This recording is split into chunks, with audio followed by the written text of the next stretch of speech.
Ah! It happened. The worst thing that can happen to you when you're vlogging is this little memory card packs up.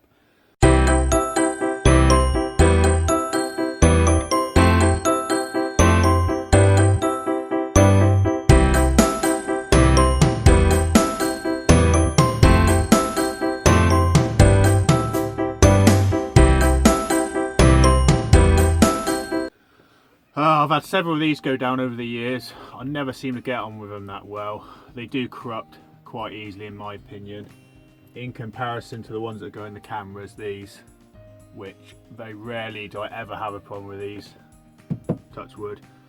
Yeah, this one went down on me, not this actual car because this one's the one out of the drone, this one's fine.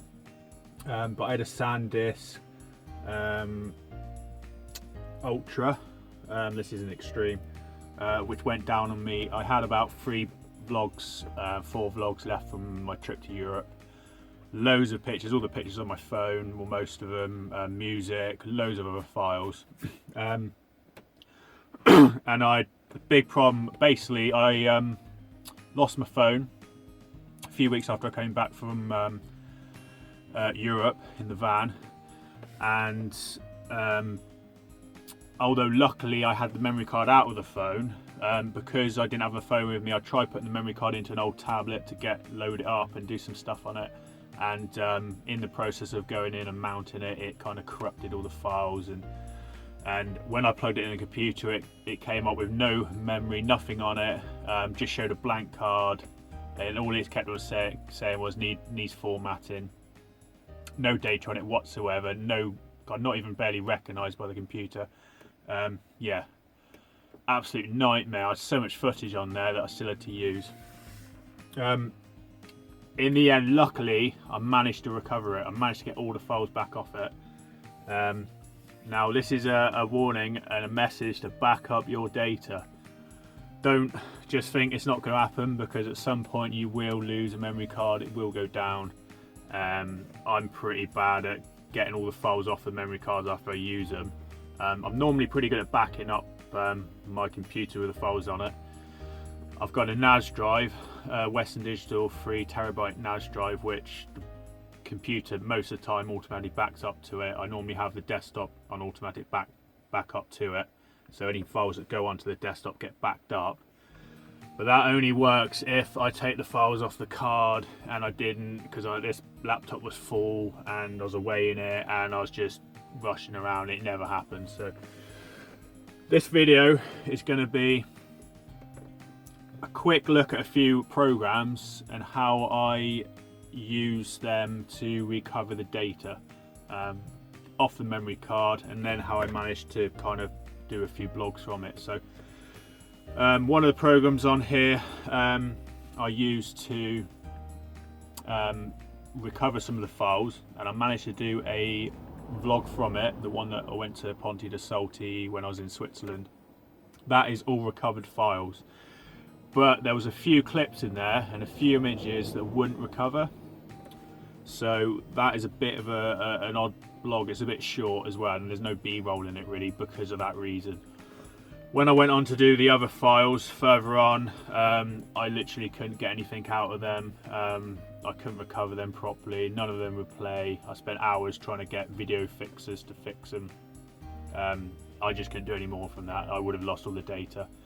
Luckily, I found a trick, real simple trick, which recovered them. It's not going to work with all corruptions on memory cards, but if yours is anything like the one I had, hopefully it'll work. Right, quickly going to go through how memory is stored in a memory card or a hard drive or any kind of data normally. Basically, when your computer or your camera or your phone writes data to a memory card, it has to do loads of other operations at the time. It has to maintain the software running, update stuff in the background, communicate with the RAM. It's always accessing the memory in the hard drive. So what you end up with, this is a really weird way of explaining it, but it's a bit like a book. You end up with pages and pages of data, apart from there'll be a noughts and ones, and it'll be bits and bytes, but the words don't make sense. So rather than have a sentence of coherent words, they're all jumbled up all over the place. So for instance, on this page here, you'll have some of the words will belong to one image, some of the words will belong to another image, some of the words will belong to a program, some of the words will belong to video clips, anything that can be on your phone.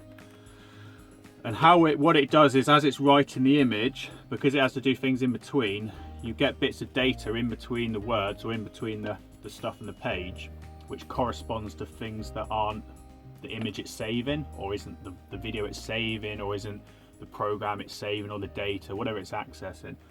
So it's not just this block here does an image, that block there does an image. This is all mixed up. This page here, if this was data on a computer hard drive and lots of noughts and ones, this could account for hundreds of files, but pictures, but tiny bits of them. Now the reason it does that is, like I said, because as it's writing down the file, filling up the page as you fill up the memory card, it's having to do loads of other stuff as well. It's having to communicate right to it, and bits ends up all over the place.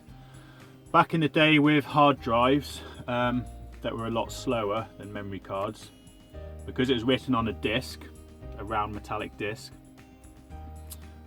it had an actual arm that used to move over the disc, a bit like an old vinyl player, the kind of arm that reads the grooves. And it took a lot of time for the arm to move, so rather than moving all the way around to find the bits of program to put the data on top of it, it just used to write where the arm was. And then later along you came along and you did a disk defragmenter, which speeded up your computer, and that then spent time moving all the bits of data from where it decided to randomly write them down to where they should be. Now this is a bit of a random explanation and it's going on quite a bit, it's long-winded, but the reason is because what you end up with is pages and pages of data where your files are stored anywhere randomly, bits of them.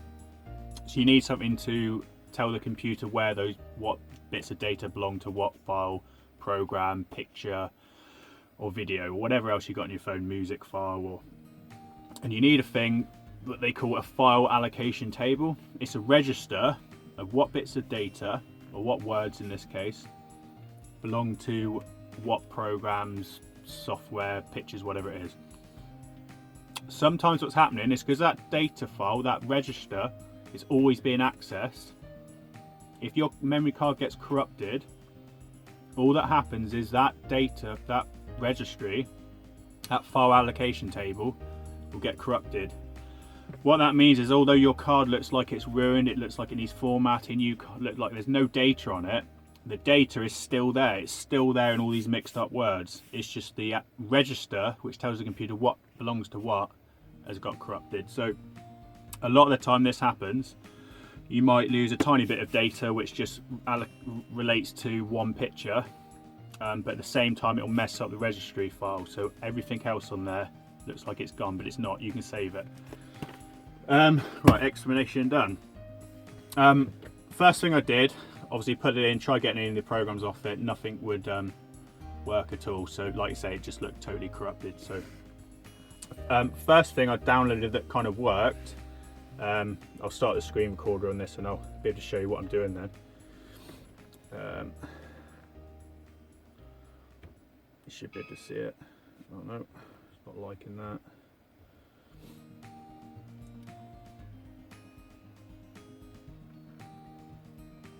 Right, recording now, in theory. Right, the first bit of software I had was a program called Wondershare. I'm not affiliated to any of these programs. I spent hours researching what would work. Wondershare is quite a good program. You load it up.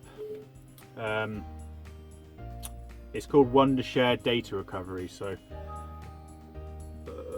I've already got one running, so load that one up. All you do is it comes up with this window. You go all file types, go next, and then it gives you an option of what drive you want to try and recover.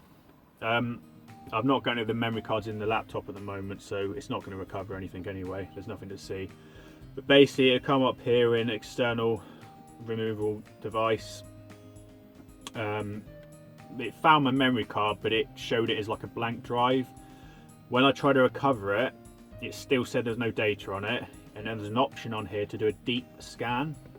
Well, that did actually work. It scanned and found all the data and it backed it all up into files. It gave me basically two outputs from it. It gave me files that you'd normally see on the computer, named how they would be normally with their file names, and put them in the folders it thought they should be, that kind of came off the memory card, so it looked like it fixed it all. And it gave me another route, which was another set of folders, which was just file 1, file 2, file 3, file 4, file 5 in random jumbled order. So it kind of gave 2 attempts at fixing it.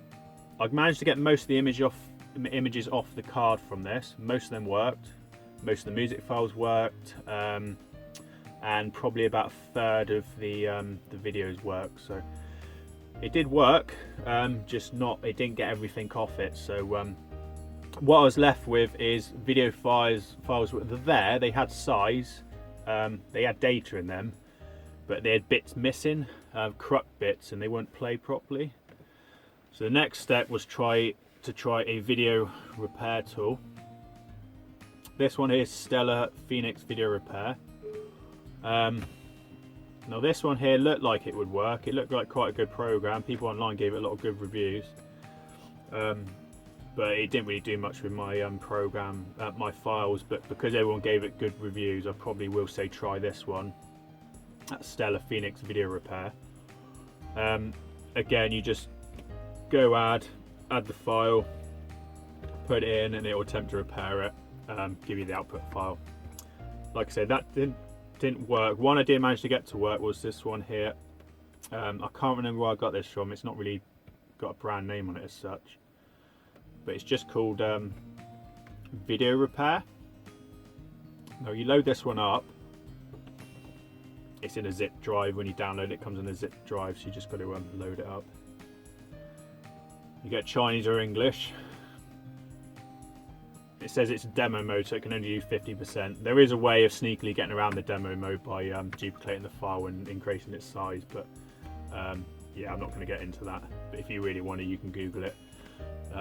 This did actually work. So all you do with this is a bit random. You've got to input your damaged video file by going choose movie, and then you've got to pick a reference file. So this is where it gets a bit tricky, because I do my vlogging on my camera phone.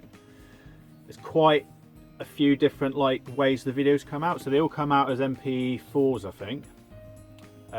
But if you're using the front camera, they seem to come out a different way than if you're using the back camera. And then you've got 4K or Ultra HD resolution. You've got 1020 or 1080, sorry.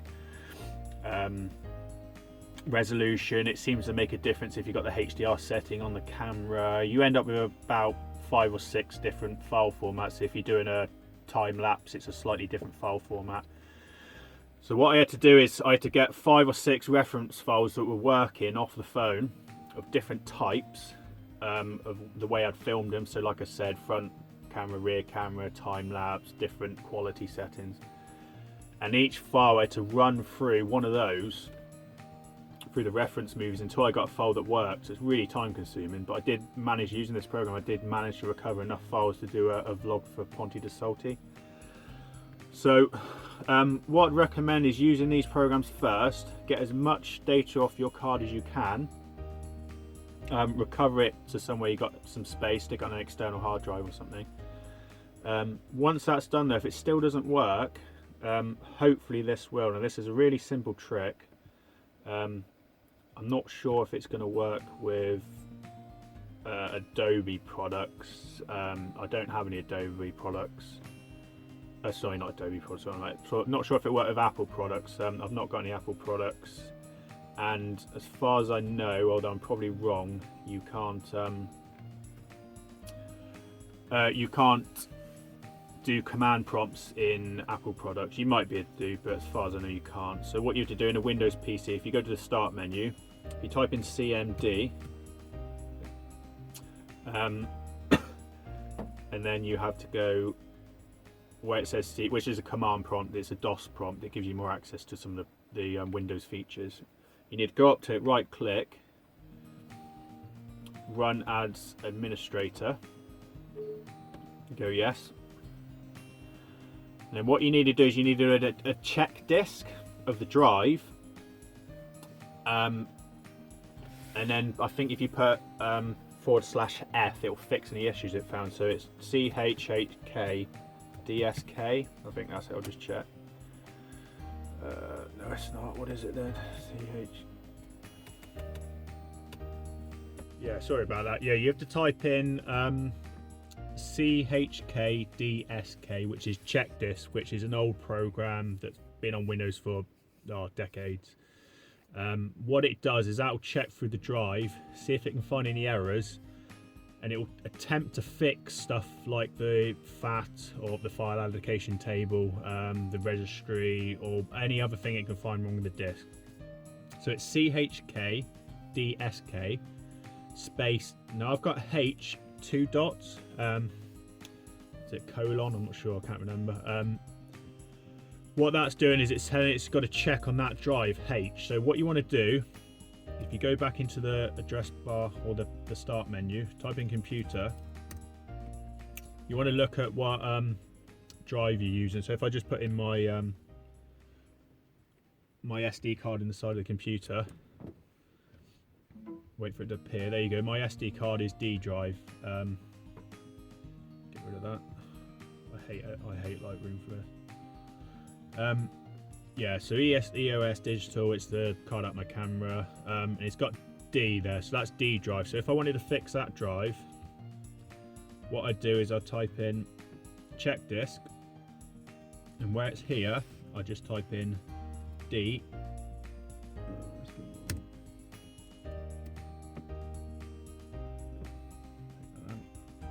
D, and then by putting space /F, I'm telling it to check the disk, and if there's any problems where it's checking, to fix them. Now what you do is you hit enter, which I'm not going to do. I'll take the drive out, the SD card out first, so that disappears. It should be gone now.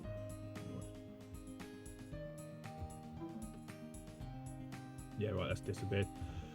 I've taken the drive out now, so just run it to show you what it will say. It will say it can't open volume for direct access because I've unplugged it. But if I pushed enter that in there, it would do all the checks on it and fix any issues. Now I did this on the corrupt drive, and it took, without a word of light, took 5 seconds, and then it fixed it. Everything worked as if there's no issue with the card at all. All my files were on there. Everything was on there. Not a single file hasn't played off it or has been broken. It's as if there's nothing wrong with the drive, the SD card at all. So that's the one to try, but I'll do the other ones first just to try and get all the data off your SD card in case this step doesn't work and it makes the drive even worse, because this one is doing quite a lot of corrective things to it.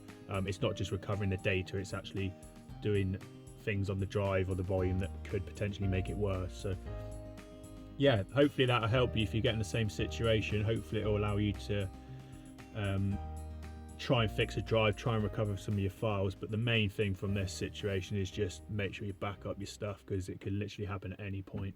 All right, I hope you found it interesting, useful, and if you want to see some more stuff like this in the future, be sure to subscribe, like, and yeah, check out the rest of my stuff.